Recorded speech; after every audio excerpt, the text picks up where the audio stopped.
Bon ben bonsoir.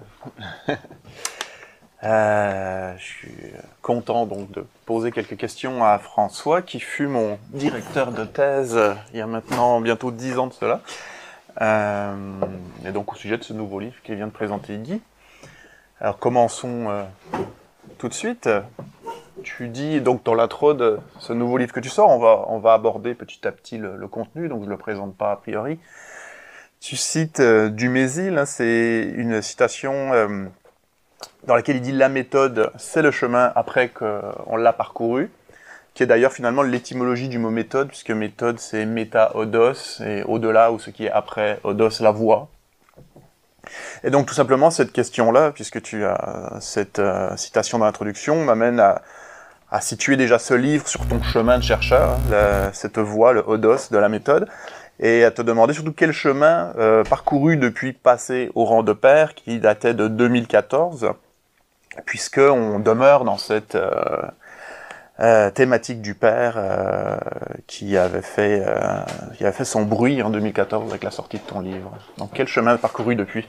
Ouais, en fait, bon, d'abord la citation du Dumézil, la méthode, c'est le chemin après qu'on l'a parcouru. Je vais d'abord parler de ça parce que c'est important pour moi. C'est-à-dire que c'est une définition de ce que c'est pour moi l'écriture savante, l'écriture de la critique littéraire, de l'essai.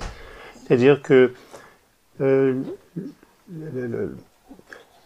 je dirais, l'écriture, ça se construit, en fait, le sujet même de l'écriture se construit dans l'écriture. Hein. C'est-à-dire, comme on dit souvent, l'écriture, ça génère de l'écriture. Hein. C'est une formule qu'on entend parfois. C'est-à-dire que les idées se trouvent, en tout cas, dans mon cas, les idées, je les trouve en écrivant. Hein. Donc, la citation, elle a ce sens-là aussi. C'est-à-dire que quand je travaille sur un texte, évidemment, je fais un travail préalable de recherche, de réflexion, mais c'est vraiment une fois que je commence à écrire que je découvre ce que je vais dire, en fait, que je découvre ce que j'ai à dire. Donc, c'est pour ça que pour moi, la citation de Dumézil, elle était si importante. Quant à passer au rang de père, le chemin depuis ce temps-là, j'ai beaucoup travaillé sur cette question-là pendant une quinzaine d'années, mais ça faisait quand même plusieurs années que je m'en étais éloigné pour toutes sortes de raisons, parce qu'à un moment donné, on a approfondi certaines idées, puis on a fait le tour un peu, puis j'avais envie de faire autre chose aussi. Et là, il y a ce livre qui est arrivé. C'est une publication ponctuelle, c'est pas un retour à la question, à la problématique du père, c'est vraiment une publication ponctuelle que j'ai eu envie de faire. Mais c'est pour moi une question tellement fondamentale, c'est la question du père, pour moi, ça répond à la définition même de ce que c'est que la littérature. Donc forcément que je vais y revenir parce que je pense que tout nous y amène.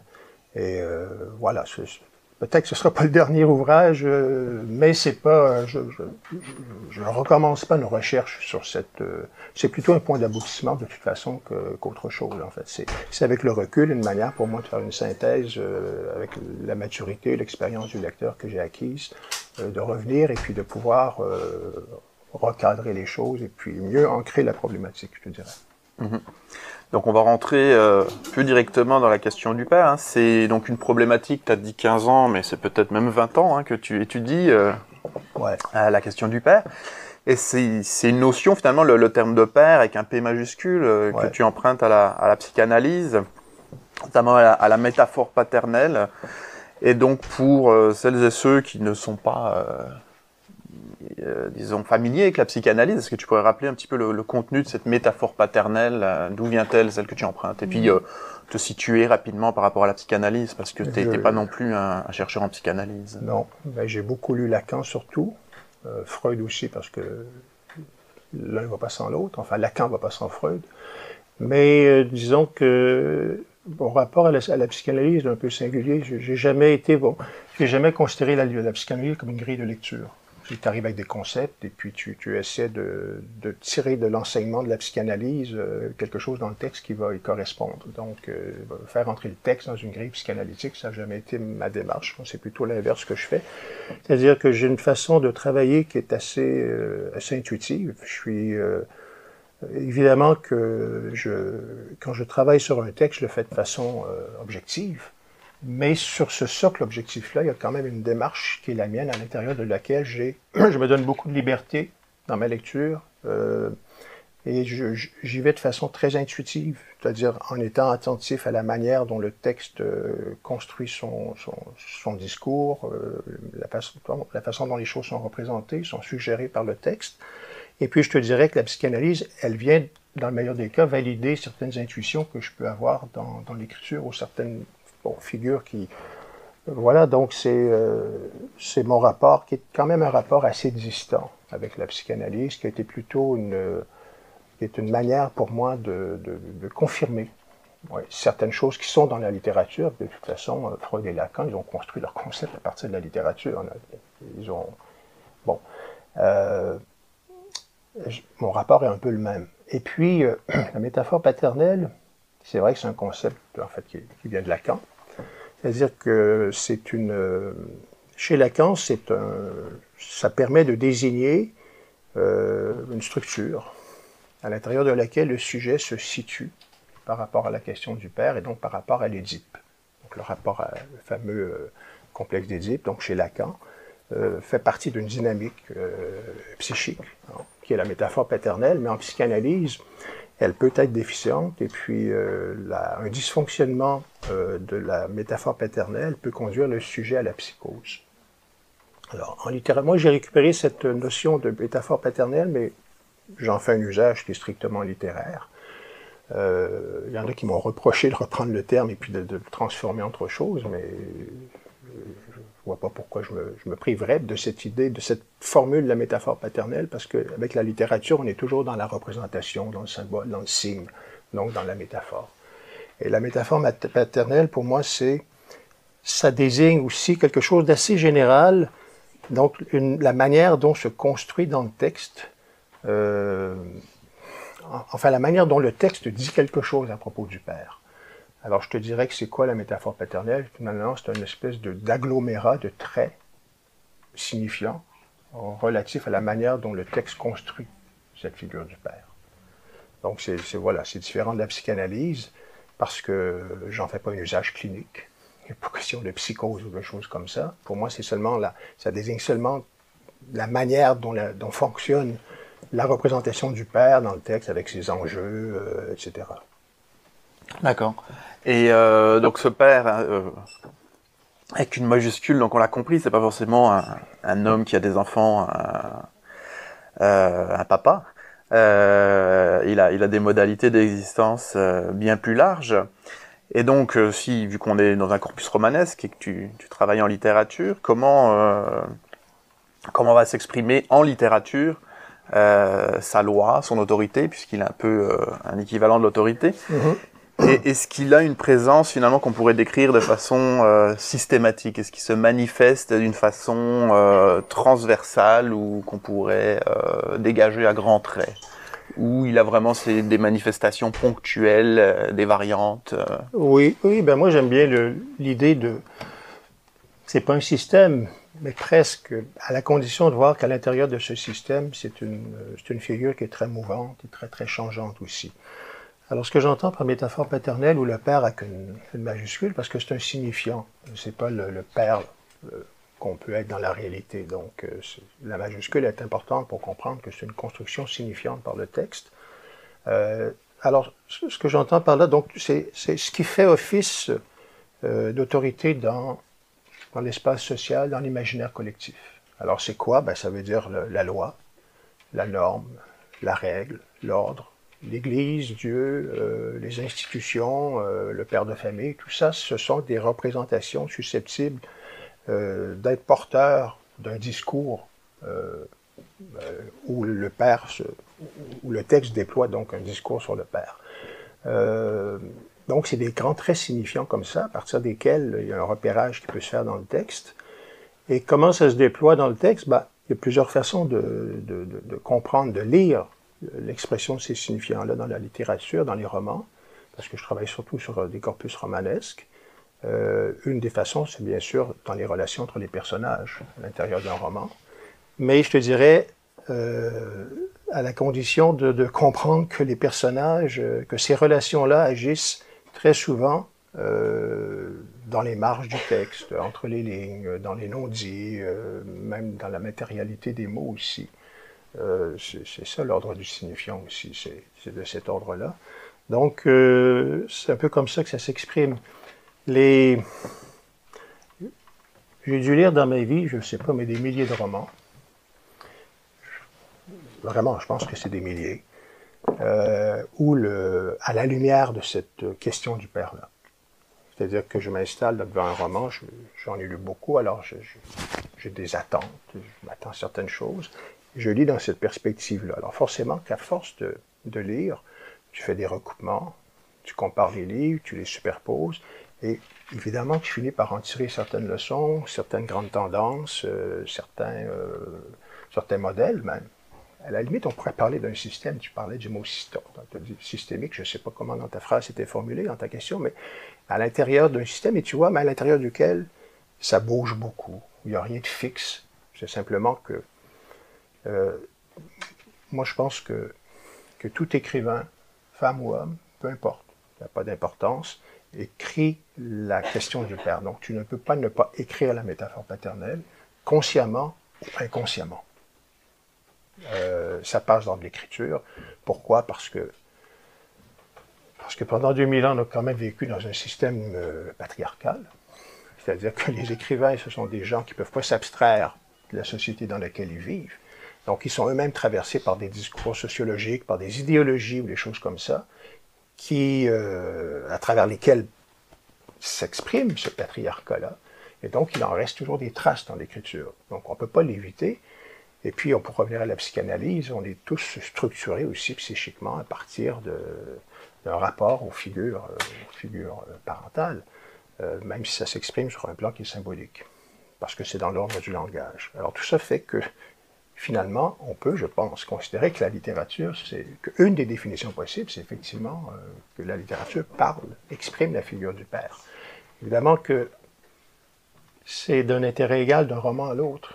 Il y a des romans dans lesquels la représentation elle est insignifiante et sans intérêt, et puis il y en a d'autres chez qui ça devient porteur d'un discours qui est très très riche. Alors voilà, en gros c'est ça. Et alors ce qui est intéressant aussi, je trouve, dans la métaphore paternelle telle que tu l'entends, c'est que tu l'as fait fonctionner finalement à l'extérieur et à l'intérieur du texte. C'est-à-dire que tu dis, outre le fait que tu dis ce que tu viens de dire, hein, qu'il y a des manifestations de l'autorité, donc du père majuscule, symbolique, dans les rapports entre personnages, dans leur rapport au monde et à l'autorité, mais tu dis aussi qu'il n'y a pas d'auteur qui ne doit pas avoir tué le père pour pouvoir écrire, et tu dis aussi que si un auteur réglait la question du père, il cesserait d'écrire. Donc tu en fais à la fois une condition d'écriture et un contenu. Et donc, à la lumière de cette métaphore paternelle, on peut se demander où commence et finit l'espace du texte, puisque tu en fais à la fois une condition du littéraire, mais d'un littéraire qui existe aussi dans la vie personnelle des auteurs et des autrices. Ouais, pour moi, c'est deux choses très séparées. C'est-à-dire, pour moi, en tout cas, d'aucune manière, la vie de l'écrivain ou les circonstances politiques, culturelles, économiques, etc., dans lesquelles il écrit son œuvre, d'aucune manière ça entre dans l'analyse littéraire. Pour moi, c'est deux choses très différentes parce que la littérature, c'est le texte, ou je dirais en fait c'est du texte, parce que le texte c'est quelque chose de passif, alors que du texte, ça veut dire qu'il y a une saisie du texte qui le rend dynamique, à partir duquel on construit un discours. Donc la littérature d'abord, pour moi, c'est ça. Et puis je dirais aussi, d'autre part, c'est que l'écrivain, c'est quelqu'un qui dit toujours plus que ce qu'il voulait dire ou pensait dire. Tu sais, c'est André Gide, tu connais le roman Palude, tu sais, qui disait, c'est très célèbre, où Gide disait, voilà, je dis cela, mais j'ai certainement dit plus que cela, et j'attends de mon lecteur qu'il me dise ce que j'ai dit sans savoir que je l'ai dit. Pour moi, ça aussi, c'est une définition de la littérature, et en tout cas de ma manière à moi d'aborder les textes, c'est-à-dire que ce qui m'intéresse, quand je lis un roman, c'est pas ce que l'auteur dit, c'est ce qu'il a dit sans savoir qu'il le disait. Et c'est là que le sens se glisse, et c'est là que ça se passe, et que ça fait bouger les choses. Donc moi, je ne nie pas l'intérêt de la vie de l'écrivain. Mais je dis seulement que ça n'a rien à voir avec le texte. C'est deux choses différentes. On peut imaginer un romancier qui a un père dans la vie, pas qu'il y a un père qui a un fils. C'est un romancier qui a un fils dans la vie, que son fils meurt. Le même romancier crée un roman dans lequel il met en scène un personnage dont le fils décède. Faire le lien entre les deux, pour moi, ça n'a rien à voir avec la littérature. C'est deux choses complètement différentes, parce que la littérature construit, c'est du langage. Et la littérature, le langage transforme le réel. Le langage, du moment où on écrit une seule phrase, on est sur un autre plan, qui est le plan de l'imaginaire. Donc le langage construit le réel, ce qui fait qu'il n'y a aucune représentation autobiographique qui soit complètement transparente, en fait. Tu vois? Ce qui est curieux avec la littérature, c'est que... non, c'est pas que c'est curieux, mais c'est ce qui est le propre de la littérature, mais je la vois même pour le cinéma, c'est-à-dire que la littérature, c'est des mots. Donc, c'est la même chose que toi et moi en train de parler en ce moment. C'est-à-dire que la littérature, elle se sert du code de la communication verbale, comme on le fait, nous, lors d'une conversation, et ça donne l'illusion d'une transparence avec le réel, parce que c'est des mots, qui sont des mots aussi qu'on utilise à tous les jours. Alors qu'en réalité, c'est une illusion, parce que si tu compares avec la peinture, par exemple, tu prends une toile de Picasso, un personnage féminin peint par Picasso, et là, bon, ben, tu sais à quoi ça ressemble à tout sauf un personnage réel, en fait. On sait que le personnage va être presque démembré, disloqué, les membres sont... Il n'y a plus de perspective, il y a un œil qui est ici, l'autre est là, le visage est... Bon. Alors, pourtant, on sait que Picasso peint d'après des modèles féminins, il y a toujours eu des modèles féminins. Mais ce qui en sort, c'est complètement autre chose. Tu compares ça avec un peintre académique, un peintre académicien qui fait, par exemple, au 18e siècle, les peintres qui étaient payés pour faire des portraits des grands personnages. Ils avaient pour mission de faire le portrait du personnage le plus ressemblant possible. Alors, le Picasso, le rapport au réel est complètement brouillé parce que le personnage est complètement déconstruit, le personnage qui est sur la toile. Dans le cas du peintre académicien, ben, il y a une ressemblance qui relève presque de la photographie, mais ça reste que c'est de la peinture. Alors la différence, c'est pas le rapport, c'est pas le fait qu'il y en a un qui est plus réel, c'est qu'il y a un degré de réel qui n'est pas le même de l'un à l'autre. Dans le cas du peintre qui fait de la peinture académique, le réel est presque transparent, alors que dans le cas de Picasso, il y a un brouillage, quelque chose de plus obscur. Alors c'est pas différent en littérature. En littérature, il y a là hors texte, et puis parfois ça peut donner l'illusion qu'on est très proche d'un certain réel, mais en réalité, tu es toujours dans du langage, en fait. Mais comme c'est le langage aussi qui est celui qu'on utilise à tous les jours, ça fait vraiment cette illusion du réel. Donc, voilà, donc il faut, moi, quand je travaille sur le texte, c'est pour ça que tout ce qui est à l'extérieur du texte, ça ne m'intéresse pas. Ça n'a pas entré dans l'analyse, puisque du moment où on est dans le langage, on est sur un autre plan qui n'a rien à voir. Alors, ça peut être intéressant des fois de dire, ben voilà, l'écrivain, il a vécu tel truc, et puis voilà, on retrouve ça dans son œuvre, mais une fois qu'on a dit ça et qu'on travaille dans l'œuvre, ça prend des proportions qui vont bien au-delà de ce que l'écrivain peut penser avoir même écrit sur ce sujet-là. Donc c'est pour ça, tu vois, que pour moi, il n'y a pas de... C'est deux choses très, très distinctes. Je regardais où on en est dans le temps. Oui, c'est bon, on va avancer. Donc à un moment, tu cites aussi Jacques Roger dans ce rapport de l'œuvre à son historicité, c'est-à-dire à son contexte, qu'en fait n'importe quelle œuvre n'est pas possible à n'importe quel moment, c'est-à-dire de l'histoire, c'est-à-dire que on peut pas faire Finnegan's Wake au XIVe siècle, c'est pas une évidence. Et pourtant, et peut-être même de ce fait, il n'y a pas de contradiction forcément, ton corpus dans ce livre, il s'étend sur 3 siècles, enfin un peu plus de 3 siècles, donc pas 300, il est fin 19e, 20e et début 21e, mais sur 120 ans, il enjambe 3 siècles. Parce que je peux citer vite fait Émile Zola, Laure Conan, Rachilde, Paul Morand, Robert Charbonneau, René Barjavel, Gabriel Poulain, Gilles Marcotte, Hervé Bouchard, Olivier Frébourg, Louis Hamelin et Hélène Lenoir, dans l'ordre chronologique, je pense. Oui. Alors, comment et pourquoi tu as réuni ces œuvres issues de différents moments de l'histoire. On est à des moments, bien sûr, il n'est pas possible d'écrire aujourd'hui, je ne sais pas, Hélène Lenoir n'aurait pas écrit à l'époque de l'Orconan. Ouais. Et comment tu as fait conçu ce corpus qui est aussi intéressant et peut-être toujours à noter, qui met sur un pied d'égalité littérature québécoise et française. C'est bien sûr que c'est une évidence qu'elles sont à mettre sur un pied d'égalité, mais la façon dont se structure, des fois les corpus universitaires les mixent pas tout le temps de cette façon-là. C'est pas voulu. Ce que j'ai voulu surtout, c'est réfléchir à des œuvres qui, chacune pour ses raisons, était important parce que ça illustrait un aspect de la métaphore paternelle. Donc, d'une œuvre à l'autre, c'est très variable. Et j'ai choisi ces œuvres-là. Il y en a la moitié à peu près québécoises. L'autre moitié, c'est vraiment... j'ai pas choisi en fonction du corpus. J'ai choisi en fonction de ce que les œuvres avaient à dire et me permettaient de dire à propos de la question du père. Ça s'y a donné comme ça. En revanche, ce qui m'a demandé un peu de difficulté, c'est d'établir la table des matières. J'ai longtemps cherché comment le faire, c'est-à-dire comment faire en sorte que le suivi d'une œuvre à l'autre soit cohérent. Et puis à un moment donné, je me suis rendu compte que la façon la plus simple, c'était tout simplement de suivre l'ordre chronologique. Parce que comme tu l'as dit, les œuvres sont datées, c'est-à-dire que toute œuvre n'est pas possible à n'importe quelle époque. Et comme les œuvres sont datées, ben forcément que la question du père l'est aussi.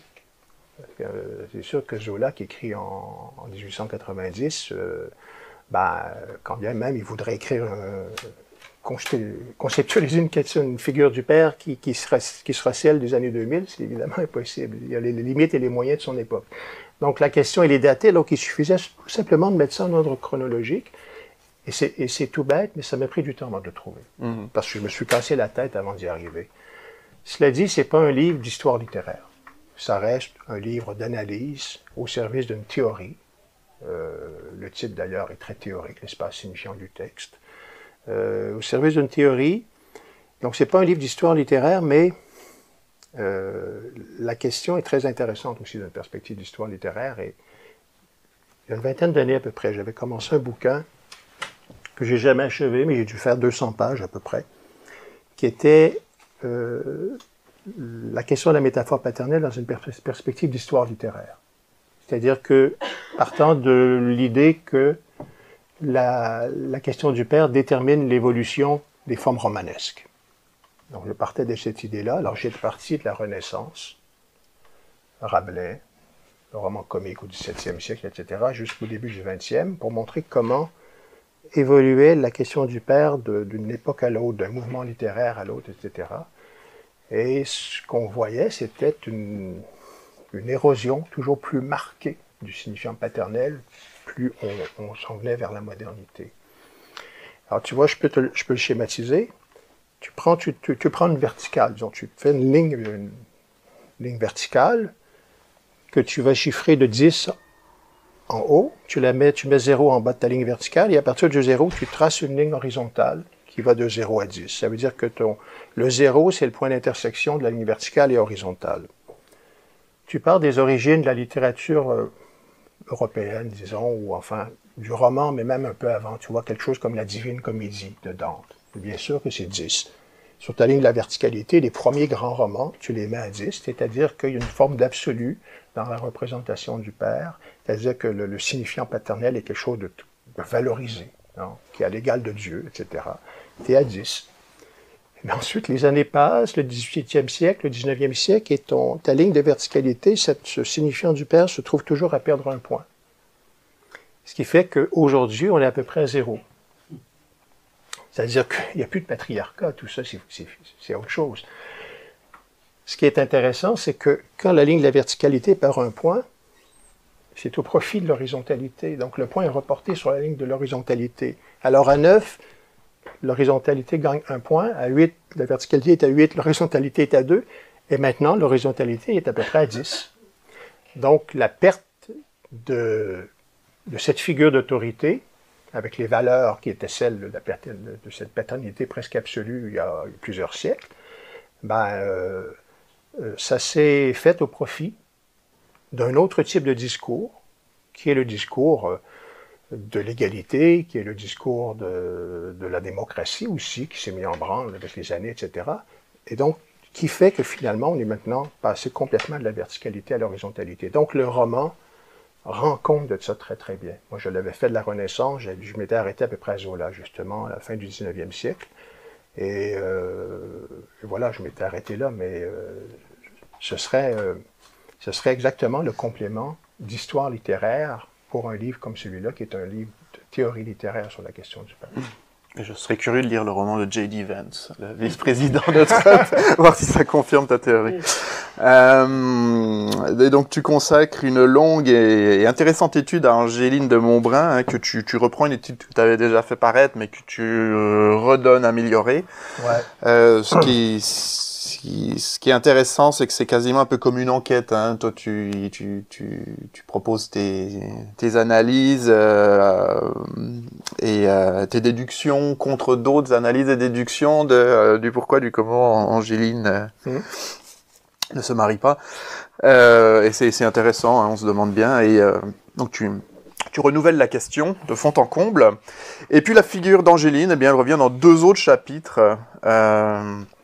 Et donc je me suis demandé s'il n'y avait pas une clé de lecture là, ou en tout cas peut-être personnelle. Est-ce que c'est un roman qui a fait écho en toi, ou comment ça se fait qu'elle revient si souvent dans ce livre-là, et si c'est peut-être le chapitre où tu bouleverses le plus les attentes. Ouais, je pense que Moi, tu l'as senti comme ça, puis moi, pour moi, c'est peut-être le chapitre le plus important du livre.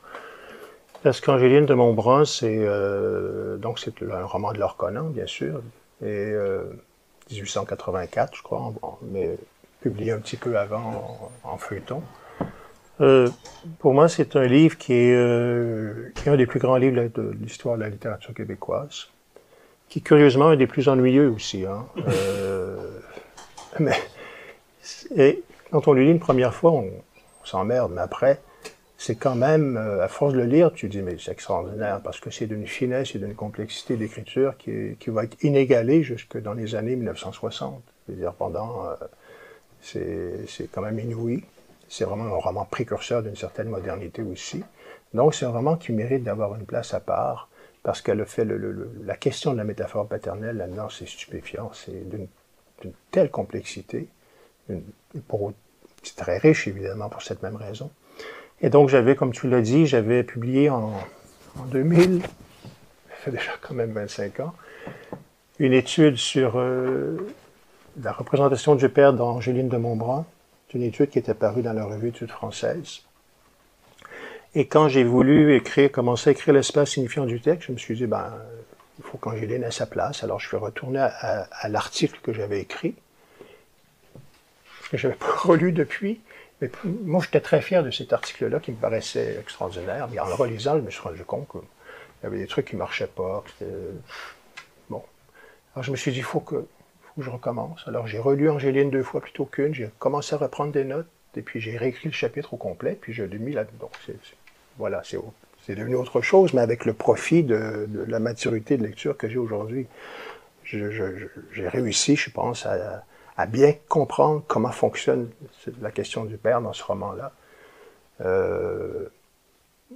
C'est vrai que je situe l'étude par rapport à d'autres études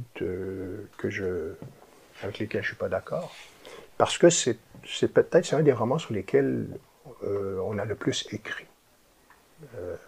Pour toutes sortes de raisons, sans doute parce que c'est effectivement d'une telle richesse que je ne suis pas le seul à m'y être intéressé, ça va de soi. Cela dit, oui, elle revient dans le livre après, parce que, notamment dans un chapitre où je parle d'un roman de Gabriel Poulain, qui est un roman des années 90, donc 100 ans après Angéline de Montbrun. Et Gabriel Poulain ne dit pas explicitement que c'est d'Angéline dont il s'agit, mais c'est évident quand on le lit que c'est une manière de réécrire, en fait, Angéline de Montbrun, dans un certain sens. Et donc, j'ai voulu le faire aussi pour montrer, et là, c'est peut-être la petite dimension historique qui rejoint ce que je disais tout à l'heure sur l'histoire littéraire, à savoir qu'il y a toujours la question du père, elle évolue dans le temps. C'est un livre de théorie, mais on peut le voir quand même à travers le personnage d'Angéline, c'est pour ça qu'elle revient. C'est le seul personnage qui permet de le voir.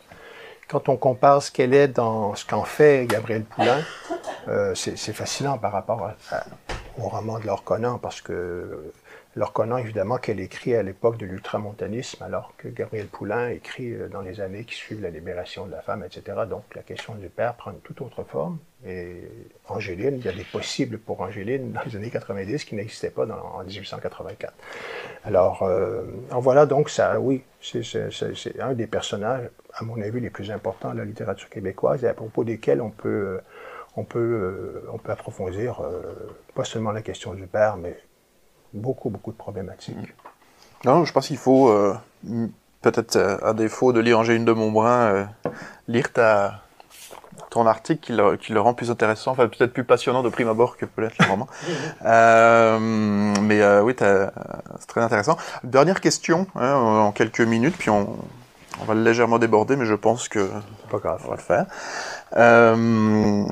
Tu dis, hein, tu revendiques fait la lecture savante comme une forme de littérature et voir l'écriture critique hein, Ouais. comme une forme de littérature. Et Ouais. tu considères par exemple un journaliste de la presse comme Robert Charbonneau. Alors on est dans première moitié du XXe avec Robert Charbonneau. Hein, les années 50. Ouais, les années 50. Et tu l'étudies autant comme auteur que comme critique, etc. Donc si la littérature critique est une littérature, et si la littérature n'a pas d'existence en dehors de la métaphore paternelle, où se situe la métaphore paternelle dans l'écriture critique? Est-ce qu'elle travaille différemment? Est-ce que un livre de critique littéraire est travaillé par cette métaphore paternelle? Oui, assurément. Assurément. Et tu vois, moi je pense que au moins de la critique littéraire, l'analyse de romans, c'est une histoire par-dessus l'histoire, je te dirais. Tu lis un roman, il y a des personnages, puis il y a une intrigue. Et toi, ton rôle, c'est d'étudier ces personnages et cette intrigue en construisant un discours, en les faisant parler, à les amener bien au-delà de ce que le romancier lui-même pense avoir dit. Donc, tu construis une histoire sur une histoire. Et c'est comme je disais tout à l'heure, pour moi, l'écriture, je trouve ce que j'ai à dire en écrivant. Évidemment qu'il y a un travail qui se fait en amont, de réflexion. Sinon, ce serait n'importe quoi. Évidemment que j'ai une bonne idée de ce que je veux dire, mais invariablement, ce que je vais dire va être beaucoup plus intéressant que ce que je croyais dire au point de départ. Le romancier travaille de la même façon, en fait. Je veux dire que pour un romancier, toi, tu le sais, je suis sûr que c'est pareil. Tu as été amené on est amené sur des terrains, et puis il y a des perspectives qu'on ouvre qu'on n'avait pas prévues. Et c'est toujours plus riche que ce qu'on avait pensé au départ.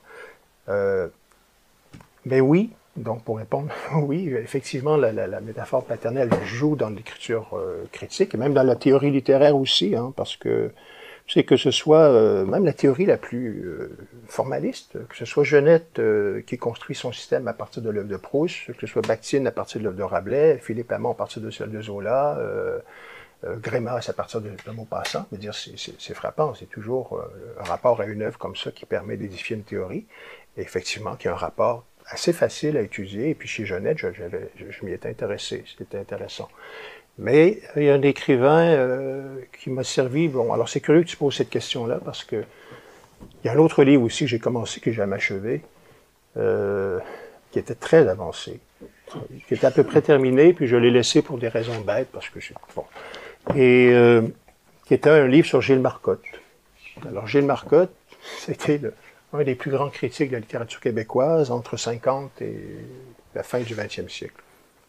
Donc, un des plus grands critiques, mais il y a peu de personnes qui savent qu'il a été aussi un romancier, un excellent romancier, auteur de nouvelles aussi, des recueils de nouvelles. Alors, moi, ce que j'avais fait dans ce livre-là, j'avais essayé, donc c'était un livre sur la question de la métaphore paternelle, et dans l'œuvre critique, et dans les romans de Marcotte, en essayant de voir comment ces essais critiques par rapport à la question du père, trouvait un écho dans les romans qu'il écrivait. Alors, donc, cette question que tu soulèves, effectivement, pour moi, ça a déjà été un objet de travail très sérieux. Et puis finalement, je suis jamais revenu sur cette question-là. Je la constate, mais j'ai pas... il faudrait peut-être que je finisse le bouquin en question, mais je l'ai pas fini parce que comment je dirais, l'écart entre la notoriété du critique et la méconnaissance du romancier est tellement grand que ça me gênait. Mm-hmm. Ça me gênait beaucoup. Et j'avais l'impression que travailler sur les romans de Marcotte, en raison de cette méconnaissance-là, que je perdais un peu mon temps, ou quelque chose, c'est difficile à formuler. À un moment donné, j'ai été bloqué là-dedans. Puis bon, ben, comme on a toujours plein d'idées d'écriture, on passe à autre chose à un moment donné, c'est tout. Toi, tu as travaillé beaucoup sur des auteurs méconnus. Paradoxalement, c'était un peu ton... Oui, c'est curieux de le dire, hein, de le dire comme ça, mais je pense que c'était vraiment l'écart entre le critique et le romancier qui me dérangeait. Mais c'est vrai que les méconnus, ouais, Marcotte était un méconnu comme romancier, c'est sûr. Ouais. Je propose qu'on s'arrête ici pour rester dans le... Au moins que tu veuilles continuer. On pourrait continuer longtemps, mais il faut rester dans être le cadre de l'exercice. Ouais. Mais écoute, merci François. Merci à toi, Paul. J'espère qu'on a pu faire le tour. J'ai beaucoup aimé tes questions. Bon, écoute, merci. Merci beaucoup.